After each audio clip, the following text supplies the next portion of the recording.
Magandang umaga mga kapuso. Andito tayo ngayon sa San Pablo, Laguna, na kilalang lugar na merong 7 lawa. Andito tayo ngayon sa Lake Palakpakin. Itong lawa na ito ang pinakamababaw doon sa 7 lawa ng San Pablo.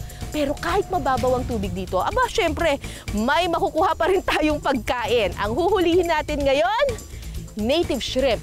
Mga ganito raw kaliit yung mga hipo ngayon, pero masarap. Tara! Dito ba, kuya?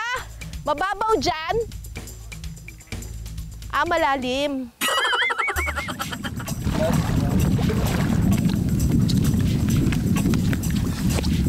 Anong tawag dito? Ito po ay kung tawagin po namin ay... Anong tawag nyo dyan? Taing po. Ha? Taing. Taing. Opo.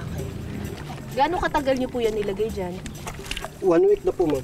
1 linggo? So last week, ang ginawa nila kuya ay naghulog sila ng mga taeng.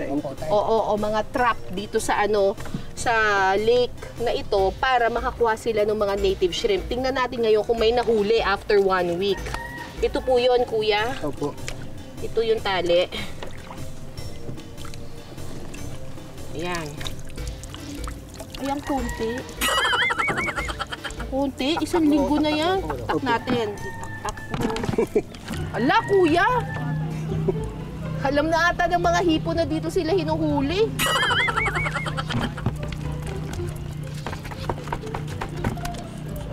Liliit.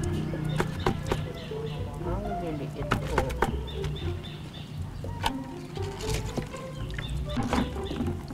Ilan ba itong nakalagay dito? 7 po, ma'am. Akala ko 70. Talagang hindi na lumalaki yung mga hipon dito? Hindi na po. Ganito lang talaga. Baka naman kasi hinuhuli nyo kaagad. Hindi na talaga lalaki yan eh. Hindi na talaga. Talaga? Hmm. Eh kung patagalin natin ng 1 buwan, baka biglang lumaki, maging sugpo. Ang mga hipon sa lawa ng Palakpakin ay lumalaki ng 1 hanggang 2 pulgada lamang. Kabilang ito sa pamilya ng Caridina species. Ito ay isang uri ng freshwater shrimp na nabubuhay sa mga tropical countries tulad ng Pilipinas. So ito na yung nakuha natin. Medyo kaunti lang to.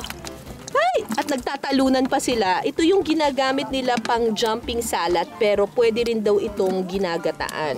Teka, wag nga kayong magsitalunan! Ay, Diyos ko. Ayan. Nagkakahalaga daw ng 300 pesos per kilo yung ganitong uri ng... Diyos ko, huwag kayo tumalon. Kunti na nga lang eh. Yung ganitong uri ng native shrimp. Pero ito, tansya ko, siguro mga ilang kilo lang to, kuya? Mga 1/4, ma'am. 1/4 kilo lang siguro to. Maliit man ang mga hipon dito, huwag itong iismulin dahil hindi raw ito magpapatalo kung linamnam ang pag-uusapan. Kinakain to? Nang ganito lang? Pwede pong gayaan. Pero ang mangyayari po yung ganong yung... Kinakain mo tong ganito? Pwede po. Nga. Oh, Totoo? po. Sige. Sige, sabay tayo ha, kuya, pag namatay tayo. Ay, ganun, kinain mo talaga. Manamis-namis po ang ano niyan. Matamis nga. Fresh po kasi yan eh. Oo, bagong fresh huli. siya. Walang lansa, no? Opo. Mabilis lang daw gawin ang kilawing hipon. Tadtarin muna ng pino ang mga hipon. Saka ito pipigaan ng kalamansi at ibababad ng ilang minuto. Tapos, kapag nilagyan nyo na po siya ng kalamansi, magiging ganito na po yung kulay niya. Magiging pula na po Parang siya. maluluto siya dun sa kalamansi. Okay. Ito Lalagay ay po niyog. Sa isang lalagyan, paghahaluin naman ang tinadtad na niyog, sibuyas, bawang at asin. Haluin lang ng ganyan. Tapos ilalagay po natin yung... Ito na. Opo. Mga ilang hipon kaya itong tinadtad natin dito? Dami siguro po, to. mga 1 po. 1/4 kilo. Matapos ihalo ang hiniwa-hiwang hipon sa mixture ng niyog, lalagyan ito ng liver spread, dagdag na kalamansi at kaunting pampalasa. Ayan, okay na po yan. Lalagyan lang po natin ng topping, kamatis, pang topping po. Ito pong itlog na pula, i-ano din natin yan. Ilang minuto pa, tapos na ang ating kilawing hipon na pinasarap ng niyog. Okay. Ito na po. kilawing hipon ng San Pablo. Ano kaya ang lasa?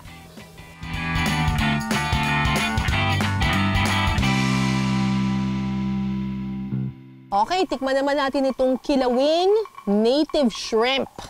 Kilawing hipon. Oh?